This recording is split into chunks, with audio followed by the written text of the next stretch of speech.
বিসমিল্লাহির রহমানির রহিম। আসসালামু আলাইকুম রহমতুল্লাহ। ভিউয়ার্স, কেমন আছেন?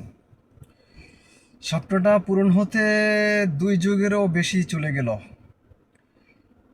কীভাবে বা কাকে সেটা বলতেছি না। কোন এক আমার প্রায় সমবয়সী, একটু বড়, তাকে প্রশ্ন করেছিলাম প্রতিটা বিশ্ববিদ্যালয়ের অবস্থা এবং ঢাকা বিশ্ববিদ্যালয়ের অবস্থা। তখন সে আমাকে উত্তর দিছিল কোনটা ভালো, হ্যাঁ, কীভাবে হলে ভালো। জোরাজুরি, মারামারি, কাটাকাটি, হ্যাঁ, এগুলি কি ভালো? নাকি আমরা ওটা দিয়া, যেখানে আমরা ওটা দিয়া মতলব আমরা যেভাবে পূর্ণাঙ্গ একটা বিজয় পেতে পারি সেই অবস্থার জন্য আমরা অপেক্ষা করব, এরকম ছিল উত্তর। সেই উত্তরটা আজ পেয়ে গেলাম। ঢাকা বিশ্ববিদ্যালয়ের ডাকসুর ব্যাপারেই বলছিল যে আমরা সেভাবে বিজয় নেব।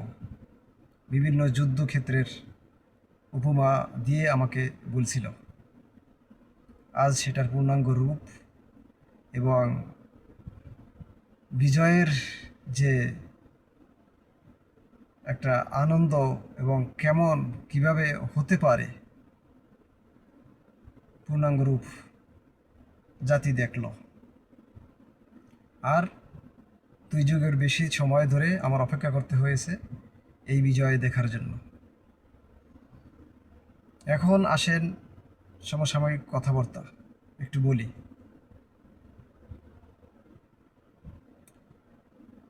প্রথমত দেখেন, এখানে ভোট চলতেছিল, তার ভিতরে ছাত্রদল কিন্তু প্রচুর ঘোলাটে করার চেষ্টা করছে, তাদের শক্তি প্রয়োগ করার চেষ্টা করছে, তারা শক্তি দেখিয়েছে, লোকজন জমা করছে, ট্র্যাকে, মিছিলে, বিভিন্ন রকমের তারা শক্তি দেখাবার চেষ্টা করছে লোক জমায়েত করে। আসলে প্রকৃত শক্তি সেটা কি, এখানে কি প্রমাণ না? এখানে কিন্তু প্রমাণ হয়ে গেছে। প্রকৃত শক্তি হলো আদর্শ, সবর, ধৈর্যশীল যাকে বলে। তো ছাত্রদলের ভিতরে কেমন একটা তাদের তাদের বিহেভটা কেমন, তাদের ব্যবহার সেটা কেমন ছিল দেখতে, প্রতিটা ছাত্ররাই দেখছে। কেন আমি এই কথা বলতেছি, তারা করছে কীরকম সেটা তো বললাম। আর এই যে ছাত্রদের ঐক্য জোট, শিক্ষার্থী ঐক্য জোট, কি নাম দিছে ভুলে গেলাম, তাদের কাজ কি ছিল, তারা কি করছে? তারা কি ছাত্রদলের থেকে বেশি শক্তি প্রয়োগ করতে পারতো না? মিছিল, মিটিং, এটা সেটা, লোক জমায়েত, হ্যাঁ, অনেক কিছু করতে পারতো, কিন্তু তারা করে নাই। তারা করছে বুদ্ধিমত্তার যা এখানে করা উচিত ছিল সেটাই। তারা লোক এমন না যে জমায়েত ছিল না, কিন্তু সেটা ছিল সুশৃঙ্খলভাবে কীভাবে এ অবস্থাটাকে একটা পরিদর্শন, কি বলে, এখানে এটা দেখভাল করা যে কোথা থেকে কি হচ্ছে কি না হচ্ছে, সবাই উপস্থিত থেকে সেটাকে ফলো করছে। কিন্তু ছাত্রদল করছে উল্টা, তারা শক্তি প্রয়োগ করে মানুষকে দেখাতে চেয়েছে আদর্শ হলো সবথেকে বড় শক্তি, আদর্শের উপরে কোনো শক্তি নেই, সেটা আজ প্রমাণ। এটা ছাত্ররা দেখিয়েছে এবং ছাত্ররা এটাও প্রমাণ করে দিল।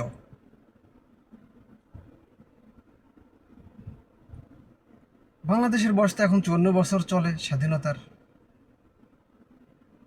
এই বলেন, রাজাকার বলেন, এটা সেটা কত কিছু বলে এই সংগঠনটাকে কতভাবে মানুষ দাবানোর চেষ্টা করেছে, দাবিয়ে রাখার চেষ্টা করছে, কিন্তু শেষ পর্যন্ত সত্যের বিজয় যেভাবে হয়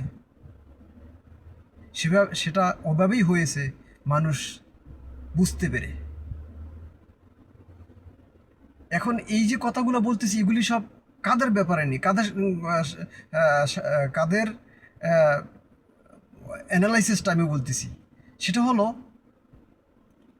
যারা ছাত্র, যারা বিশ্ববিদ্যালয় পড়ুয়া, তাদের জ্ঞান, তারা কি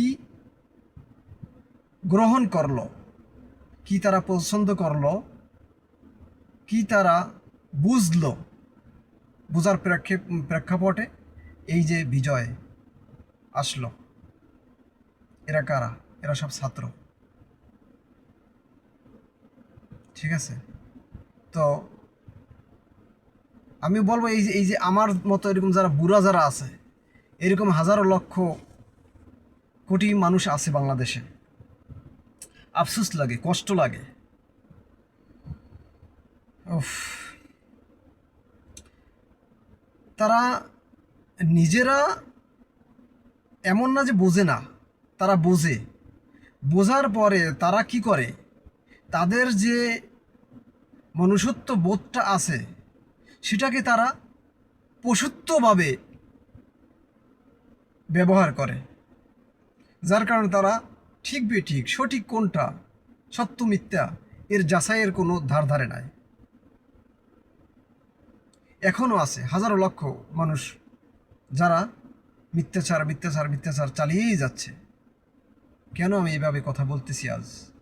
আজ সময় এসেছে, এখন আর এই মিথ্যাচার দিয়া ঢাকা যাবে না। তার চাক্ষুষ প্রমাণ ডাকসু। মিথ্যাচার দিয়ে আর ঢাকা যাবে না।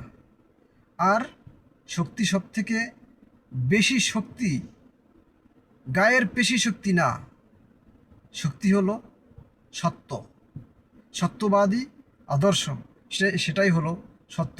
আর সেই সত্য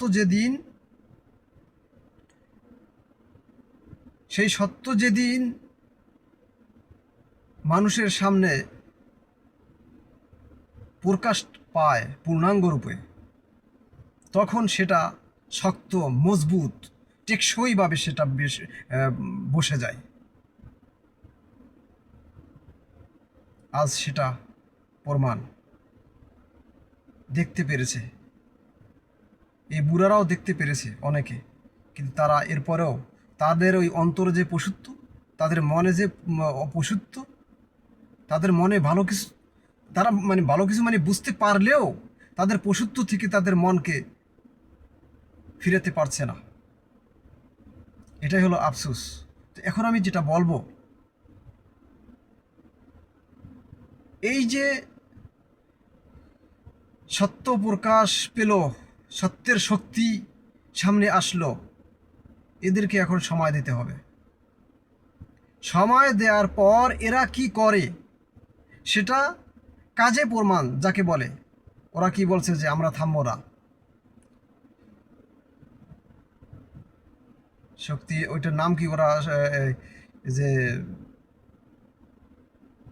শিক্ষার্থী ঐক্য জোট, কি নাম দিছে তাও ভুলে গেলাম। তারা যে কাজে প্রমাণ দেখাবে, তাদের স্লোগান তারা থামবে না। আমি বলতেছি তাদেরকে সময় দেওয়া। এবং আপনারা যারা এই বুড়া বুড়া লোক, এদেরকে কোনোদিন বিশ্বাস করাতে পারেন নাই মানুষকে মিথ্যা বলে বলে সেটা বিশ্বাস করাতে চেয়েছেন।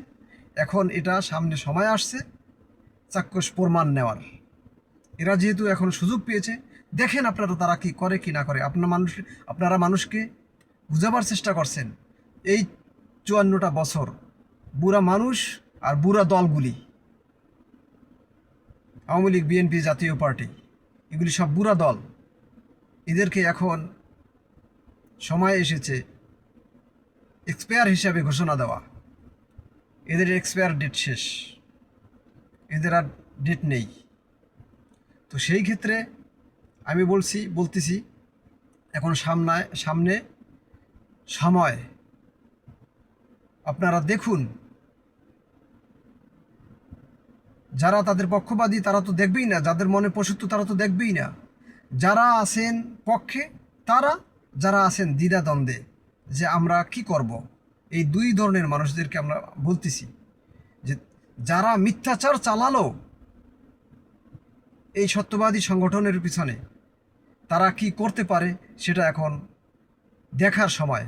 আপনারা তাদেরকে সময় দিন, তাদেরকে সুযোগ দিন, এবং তারা যে আসলেই দেশপ্রেমিক, মানুষপ্রেমিক, কাজপ্রেমিক, ভালো কাজ তারা করতে চায়, সেগুলি এখন দেখার সুযোগ এসেছে। তাই আপনারা তাদেরকে আরও সুযোগ দিন, সময় দিন, এবং আপনারা উপভোগ করুন আপনাদের প্রাপ্য কীভাবে পেতে পারেন। এখন কি করার, সামনে আরও তো ইলেকশন আছে, আরও 2টি ইলেকশন। এখানে প্রথমত ইলেকশন হতে হবে, স্থানীয় সরকার ইলেকশন হতে হবে, এবং সেটা ধাপে ধাপে, একসাথে নয়, কয়েকটা ধাপে ধাপে ভাগ করে করে এরিয়া এটা করতে হবে। 3 নম্বরে জাতীয় নির্বাচন, তাও ধাপে ধাপে, একসাথে নয়। যাতে একসাথে যদি করা হয় তাহলে সেটা এরকম একটা সুন্দর ইলেকশন হওয়ার জন্য বাধাগ্রস্ত হবে। দেখেন না, ছাত্রদল এখানে চেষ্টা করছে তারা শক্তি প্রয়োগ করে।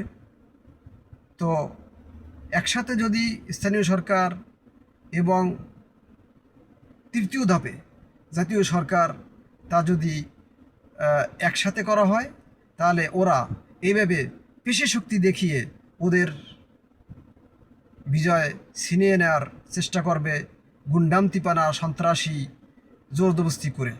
সেজন্য ধাপে ধাপে এরিয়া ভাগ করে করে তারপর নির্বাচন করতে হবে। প্রথম নির্বাচন হবে, এখন 2য় ধাপে স্থানীয় নির্বাচন। তো আজকে এখানে শেষ করি, ইনশাল্লাহ। ভয়েস অনেক লম্বা হয়ে যাচ্ছে, ইনশাল্লাহ পরবর্তীতে আবার আসছি।